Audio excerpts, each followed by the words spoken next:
Hi everyone. So in the past few months I've been deciding whether to change my original wheels and tires, and finally I've decided to downsize my original 18-inch wheels and tires to these. Guess the size. They are actually 15 inches. So you heard it right, it's 15 inches on the 2019 Mazda 3. I think it looks great in person actually. And if you have watched my previous video, I had a 2017 Toyota Corolla and I did exactly the same thing on that car. So on that car I switched out the original 17-inch wheels and tires to 15 inches. And if you actually watch that video, you may notice the wheels and tires are very similar and they are actually the same. So these are the Maximm Winner 15-inch wheels, alloy wheels. As you can see right here, Maximm alloy wheels. The bolt pattern is 5 by 114.3 millimeter. As you can see, there's like 10 holes over there. Because this one has two sizes. Like right now, of course, this car is using the 5 by 114.3, and the other set 5 holes are for 5 by 100, which is used by the Corolla. So this wheel can be used for both the Corolla and the Mazda 3, and of course many other cars with these two patterns. And I think from far away, I mean, like this distance, it looks great in my opinion. Of course, I believe many people would think the original one looks better because that one is black, and I think 95% of the people, they prefer larger wheels. I'm a fan of small wheels, so that's why most of the time I switch out the original ones. If they're too large, I switch them out and replace them with smaller wheels. Actually, I would pick the smallest wheel possible that could fit in the car and put them in. And in this case, it's 15 inches.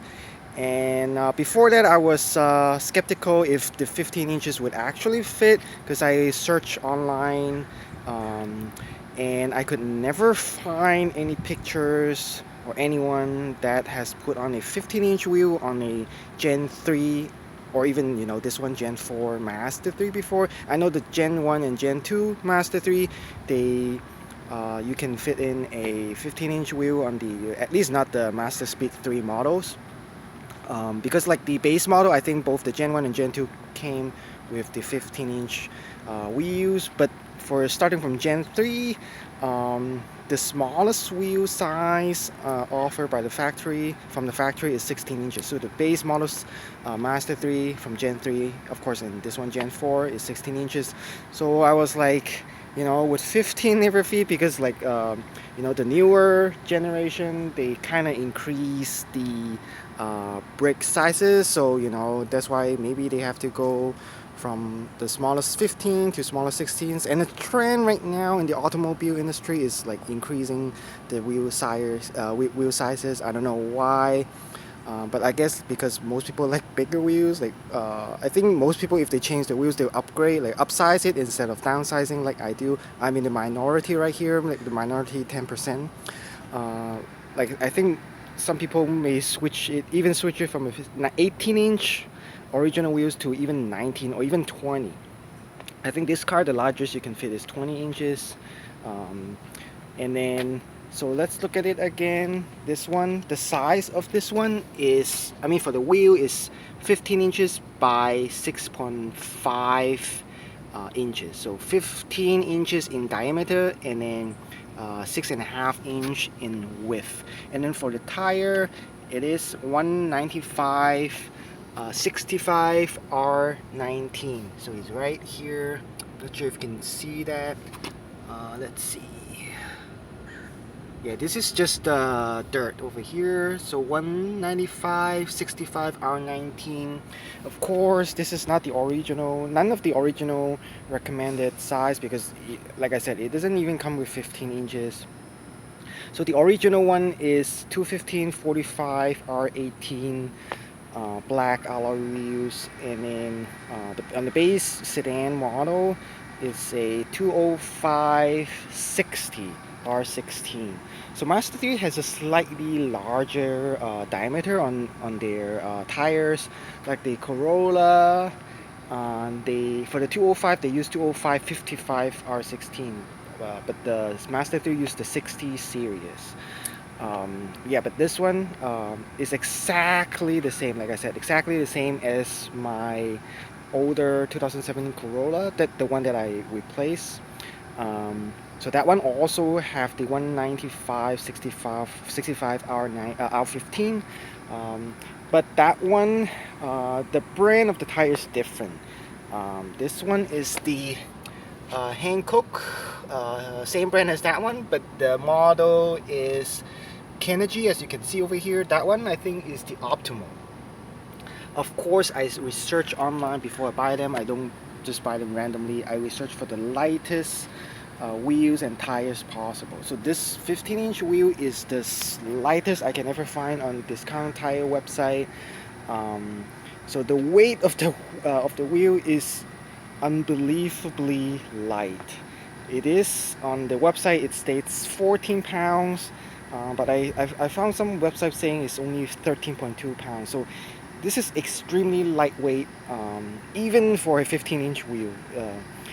So I think it's very hard to find a 14-pound wheels from a factory currently. Of course, if you're talking about 20 years ago, you know, I think the Civic base model, they come with like 14-inch alloy wheels. Those are like 12 pounds. But other than that, like from in like 2019, I think this is the lightest wheel you can find. I mean, it's probably lighter than any other factory wheels, any size, except maybe the Toyota Prius. That one, the factory 15-inch alloy wheels, it's around 14, 15 pounds, so about the same. But this is the lightest. If you want a 15-inch lightest one, and this is your choice. Even they also offer 16 and 17-inch, I believe, but you have to look online how heavy they are. But 14 pounds is extremely light. And as for the tire, those weight 17 pounds. So it's very surprising. So the wheel in this case is lighter than the tire. So most of the time in most cars, the wheel, pretty sure the wheel is weighs heavier than the tire, but in this case is the opposite. So the tire actually weighs more than the wheel. But actually, if I can pick, I would prefer to have the tire lighter than the wheel, because according to physics, you know, you want most of the mass, so most of the weight, closer to the center of the wheel. So because tires on the outer diameter, so it's not very good for rotation.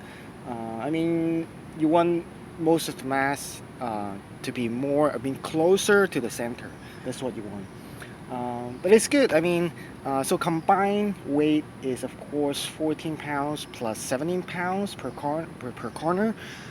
So that would be 31 pounds, around 31 pounds per corner, 30 to 31 pounds, which is extremely light.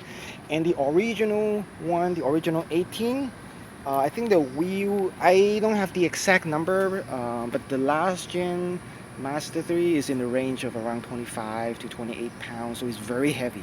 Even for an 18-inch wheel, like 25 to 28 pounds is extremely heavy. And then the tire weighs around 20 to 22 pounds. So per corner is like, I don't even know, like 42 to 45 pounds, something like that, per corner. And right now is around 30 to 31. So almost 15 pounds saving per corner. So in total, 15 times 4, 60 pounds. So almost 60 pounds total savings in unsprung weight. So everything below the suspension is called the unsprung weight. And like a lot of people, they said each single pound you save on unsprung weight is equal to maybe, like, I don't know, there's a huge argument, like some people say is equal to 3 pounds of sprung weight, up to like even 10 pounds of sprung weight. So let's take 5 pounds. So if 1 pound of unsprung weight saving equal to 5 pound of you know, cargo savings or whatever, then 60 times 5 is 300. So it's 300 pounds saving total in this car if you I mean, changing all those wheels and tires is equivalent to saving 300 pounds in your car. So there's a huge difference. And of course, my first driving impression, of course, actually did the switching yesterday, so I haven't done a lot of driving yet. But I can tell you immediately the feelings in driving um, is huge. So as long as you jump in the car and start driving, you can feel a huge difference, immense difference. The car is a lot lighter. It feels a lot lighter and softer. So more pillowy, of course, that's expected. But like I said, the jump from 18-inch to 15-inch is huge. So my previous car, like I jumped from 17 to 15, so 2 inches difference is already pretty big. But 18 to 15 is 3 inches in difference. So huge difference. It feels way, way, way lighter. So a lot more responsive in turning. It feels very light. The steering feels lighter. It kind of feels like, in one word, it kind of feels like the car. It seems like you're putting a pair of wings on this car. That's how crazy that is. It just shows the weight difference between the old one and the new one. The old one is just way too heavy for like a 45-pound set per corner compared to only like 30 pounds per corner. And of course, not like I said, it's not only about weight. Weight is part of it. The other part is the center of mass of inertia actually, because right now most of the weight or more of the weight is actually being pushed inward, like towards the center. So it's a double effect. So it's kind of like killing two birds in one stone, because like for the 18-inch wheels, the weight is right here. Most of the weight is on the outer side of the wheel and tires. And right now you push, because for a 15-inch wheel, the diameter is smaller, so the mass not only is lighter, but also the mass is more towards closer to the center. Same for the tire. So it's a double effect. So immediately I feel the acceleration and deceleration both much quicker than before. So better acceleration, maybe even better still the 60, but I don't know, because that also depends on the tire. Of course, this is a narrower tire, 195 compared to 215. But of course, it's also lighter, but I can already feel the car is a little bit quicker and very smooth. Of course, that's the most important thing. I prefer smoother rides. Like every time you go over a pump, it smooths out completely. Huge difference. That one, it's a huge difference. And then, so it's very smooth, very comfy. But the only downside I can think of right now is on highway is a little bit less stable, of course, because the tire and the wheels are lighter. So, and of course it's slightly narrower, 20 millimeter narrower than before, so it's slightly less stable. But as long as you're driving under 75 miles per hour, it's still pretty stable, unless you drive, like I said, unless you drive over 75 miles per hour.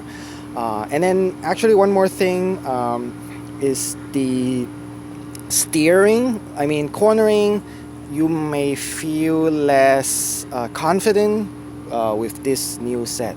Of course, again, it's mainly because of the tires. This is a narrower tire, so it may be less confident when you're cornering. You have to lower your speed a little bit. But that's the only two thing. The two downside. That's the only two downside, but I can think of like 10, 15 good side of it.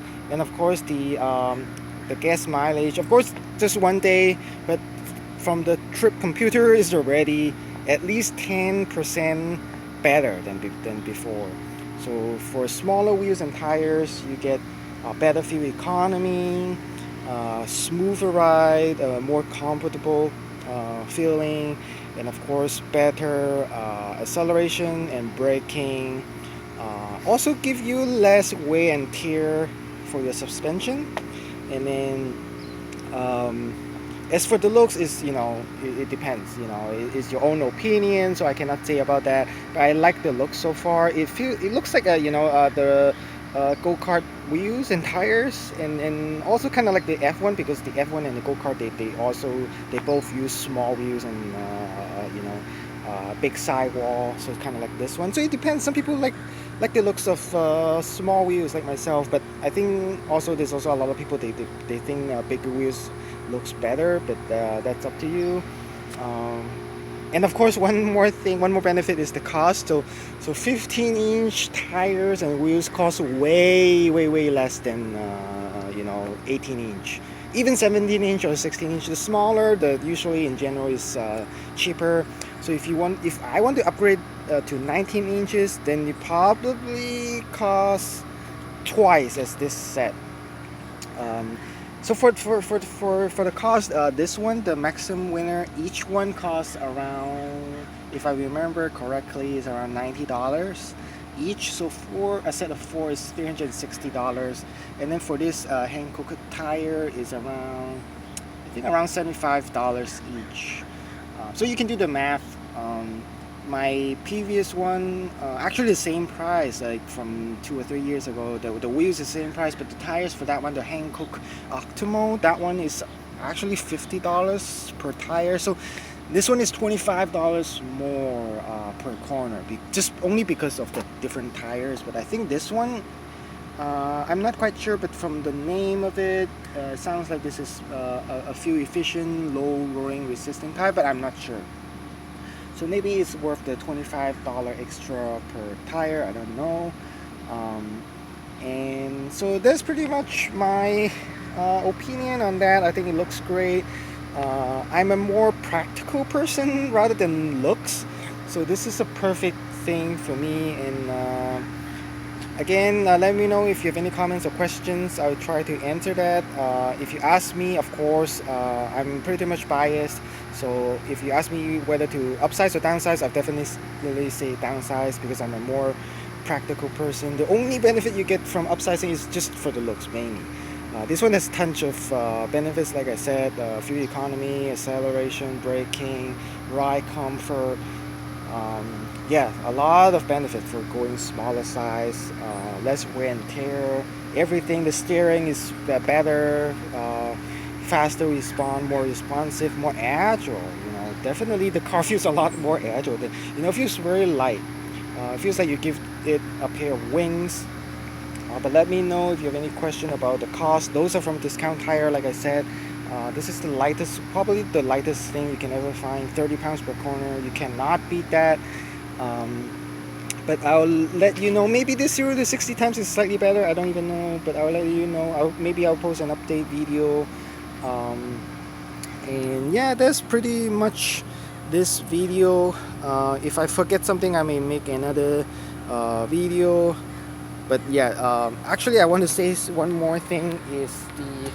A lot of people may question why is the gap here. Actually, it's less than half an inch, so it's a very tight fit. But I was actually very surprised that first I was surprised it actually fits. It was kind of a risky thing to do, but the gap for this one is actually bigger than the one in my old Corolla. The old Corolla is almost touching. It's actually like half of the width of this one, so it's even more tighter fit on the Corolla. I was actually surprised because the Corolla has a slightly smaller brake diameter. That one has a 10.8 inch front brakes. This one has 11 inches, so this one is 0.2 inches bigger brakes, but this one actually the gap is bigger. So I think the key here is not only the diameter of the brakes, but also you have to measure how big this brake caliper is. So you have to figure out the whole thing, not just the diameter of the brakes.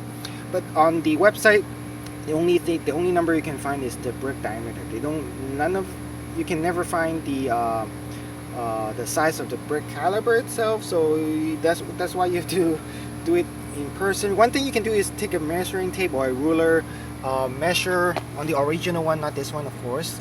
You can measure the gap between here and here. So if let's say before I have an 18-inch, if the gap between the wheel here and the brake caliper is more than 2 inches, then you can fit a 15-inch wheel. That's how I figure it out. If it's smaller than 2 inches, then probably you shouldn't fit in a 15, because you need at least a minimum 1.5 inch gap before you can downsize to a 15 inches, because 1.5 here and 1.5 here, that means 3 inches, and the difference between 18 and 15 is 3 inches. So that's why you to be safe, use a measuring tape, measure the gap here to see what's the smallest possible wheel you can fit on. And of course this one you cannot fit a 14-inch wheel, so 15 is the smallest you can do it. Actually one more thing, I was surprised that like I said, I was surprised the 15 actually fits on this one, because again, this is 0.2 inches larger for the brakes than the Corolla. And actually one disappointing thing Mazda did was they actually downsized the brake size from this gen, from the last gen to this gen. They downsized the brakes. So this one, of course, like I said, this is 4th gen 2019, and this is of course the 2.5. This is a 2.5 liter one, which is the only engine available. So this is kind of equivalent to the last gen 2.5, but the last gen 2.5 uses, I think, 11.6 inches front brakes, and this one is only 11 inches. So they downsized the brakes, but that's also the reason I can fit in the 15 inches. If they use the same 11.6 inches brakes, then most likely I wouldn't be able to fit in this 15. I would prefer to have a 15 because it's smaller, and for the 16 is more expensive and it's way heavier. Like the lightest 16-inch wheel I can find is around 16 or 17 pounds compared to like 14 pounds. I think it's a big difference, and more mass spread out farther from the center, so it's not good. But actually the 11 inches brakes is the same size as the last gen 2-liter engine. Maybe the same as the 1.5 liter, I'm not sure, because we don't have the 1.5 liter here in the United States, but in Europe they have 1.5 liter. But this brakes are the same size. The front brakes are the same size as the last gen 2.0, but this one is smaller than the last gen 2.5. So this is another downgrade from Mazda. If this is, FYI, they use this 2.5 liter, but they downgrade the brake. So this one, it may take a little bit longer to brake, like a longer braking distance than last gen. So Mazda did take a few things away from here and there, pretty in some place that you may not even notice. But yeah, that's how they're trying to save costs, I believe. That's why last gen, the Gen 3 Mazda 3 is more fun to drive and definitely more sportier than this one. That one feels lighter. It has an independent rear suspension and of course slightly larger brakes. But the rear brakes, I don't know, I think it's the same. And the key here is, if you only have to care about fitting the front ones, because if your wheel can fit in the front, then it will definitely fit in the back, because the back brakes is always smaller than the front.